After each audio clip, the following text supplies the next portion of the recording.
Hi, this is Mike making my video to add to my collection. Yeah, I'm making a video using my iPhone because my internet connection is really bad for my computer. So anyway, it's 7:05 a.m. and it's the 23rd of February 2026. So this is Mike making my video. So anyway, I'm making this video to record where I'm at in life. My life is kind of drawing to a close, and I don't know, I might have 10 years left, who knows. But anyhow, I'm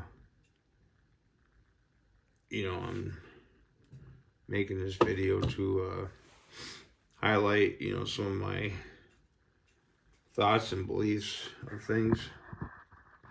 And you know, that's really how that works. I don't really have many more things left to do in life to accomplish. Uh,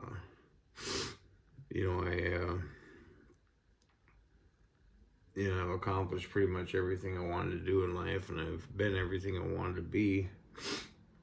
And I've had almost everything I wanted to have. There's still, some more things to do, I think, maybe, but not many. So anyway, this is a video making, and, I pretty much know that, everything that I think and do and whatever, everything's on the inside of your head. That's one of the biggest revelations I've ever had so far. Is that it's not, things aren't really projected outward. Well, they are projected outward, but they're really on the inside of your head. If you imagine you're wearing a pair of goggles and you have everything projected outwardly. But everything outwardly is an expression of what's going on the inside of your head. So the inside becomes like the outside. The upper becomes like the lower. Your higher self becomes like the lower self. And, it says struggle to get through the narrow gate. And they're talking about the gates on the Kabbalah. If you think of like the tree of life, and it goes in a zigzaggy pattern, and goes straight up, and there's three pillars, and there's like the three pillars of Zen, and of course the three pillars of the Kabbalah. And there's gateways, and they got archons, which are more or less in so many ways archetypes. And these archetypes, as you go through one level, you got, let's say, 7 heavens or 4 heavens, earth, fire, wind, water. And you got different gateways and stuff like that. And then of course the one that gets to your pineal gland and your frontal lobes and your right and left hemisphere of your mind. The male and female energies are no longer male or female. They're androgynous. And basically you're not falling into the stereotypes of a male or a female. And you're basically they blend together, and they become one flesh, one mind. And so it's like if you have a wife, and you and your wife are together all the time, and you're achieving your goals. And but then there comes a point in time, where you want to renounce everything if everything gets to be too much for you. Let's say your job gets to be too much for you, or having kids gets to be too much for you, or whatever that may be.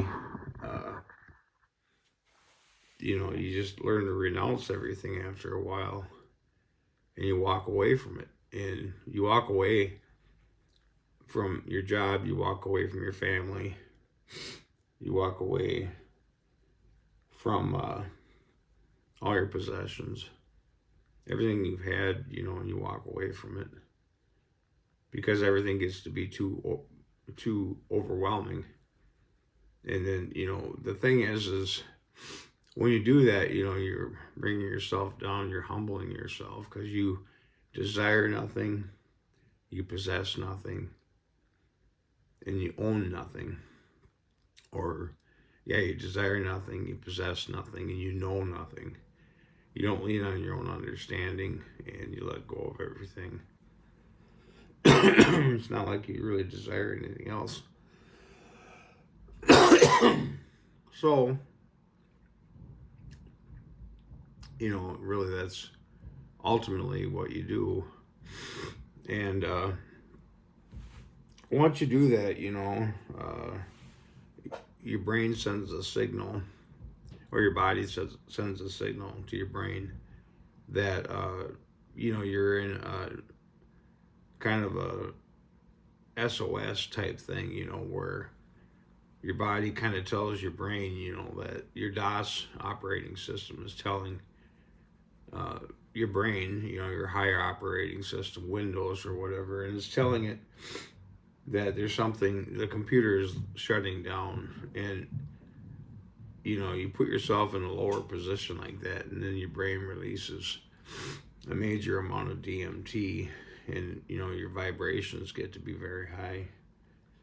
And once your vibrations get to be very high, you're living in the dream fulfilled, so you're living in the end of that desire, like you've already received it. It's not so much that you have, but you kind of subconsciously know you have. And it's telling your mind that, and then all of a sudden, whatever that thing is that you're looking for, your brain, your subconscious mind, or actually the two minds become one, and what they do is produce miracles, and these miracles are really phenomenal, and they produce things that you normally wouldn't produce, and you can do all kinds of things, and you can do all kinds of incredible miracles, and you can manifest all kinds of incredible things. So, it's like they collapse a wave function, these miracles do, or this merchandise or whatever it is that's replacing the things you used to have. And then the things you used to have are being replaced with major miracles. So the more you sow, the more you reap. And so it's giving and taking, it's high energy, it's focused thought, it's a burning desire, it's all belief in all things are possible, belief in infinite possibilities, and then of course sacrifice. The more you give, the more you get. And then gratitude, you're grateful for everything. And then I can't really remember what else there is, but there's like 7 of them, maybe 12 hermetic principles, or 7 hermetic principles. And then once you do all that, and then of course you act, you go the extra mile, and you go the extra mile, and you do that, and you struggle, and you toil, and then you find that hidden treasure. It's buried in your mind, so they say it's buried in a field. This is the field, the pineal gland, and you turn your eyes into an eye, and you can see things. And these things that you see are actually on the inside of your head, and they're inside this bridal chamber. The bridegroom, they say, and really what they're saying is the two sides of your brain, the right and left hemisphere, the creative side and the rational side. And of course, between those two, you produce miracles, and the windows of heaven open up and pour down a blessing so big you can't contain it. Your eyes, the windows of heaven, open up. And they open up and they pour down a blessing on you, that you can't contain it. It means it's so incredible that you can't touch it. Sometimes you can, and the thing is you can create solid matter out of nothingness, and of course you can have incredible riches. I had $50 million at one time, and I had over that, and then I lost it though. But it's fleeting, and you figure this world, everything about it is fleeting, and everything is an illusion. Everything you see, touch, smell, taste, hear, all those things are illusions. They can disappear at some point in time, and they will disappear at some point in time. Whether or not you have things, you play with them, you put them back on the shelf, and you go on to the next shelf, and so on and so forth. Every time you change shelves, you go to a whole new set of circumstances and a whole new set of objects of affection, and then of course that could be women, property, major experiences and miracles. And you could have miracles like trophies, but some people say that, but it's really what they're designed for, is to heal your mind, and they're designed to give you something when you're in a state of lack. And so they're designed to heal your mind, and they're designed to fill voids where you have a state of lack. And then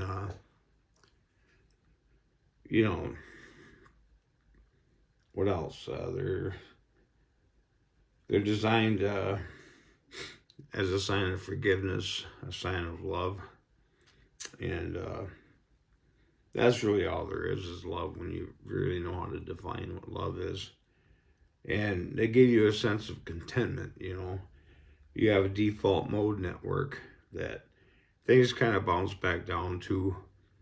And it's just being content is another word for saying happy. So eat, drink, and be happy. So in other words, eat, drink, and be content. And I no longer chase after women. I no longer chase after pleasure too much. I like to have chocolate candy bars, and I get satisfaction out of watching beautiful women and stuff like that. But I don't get too involved with them. They're too dangerous, and they're too risky, and that's just the way I feel about it. And I would much rather have interesting objects to play with. And if I want to watch women, there's ways to do that without getting involved with them. And I don't have many friends, and I don't have family really. I do have family, but I don't talk to them. And and I don't go to college anymore. I don't waste my money on that. With the advent of AI, there's no need to go to college, and there's no need to really work that much anymore. So, I'm getting older though, but my life is drawing to a close.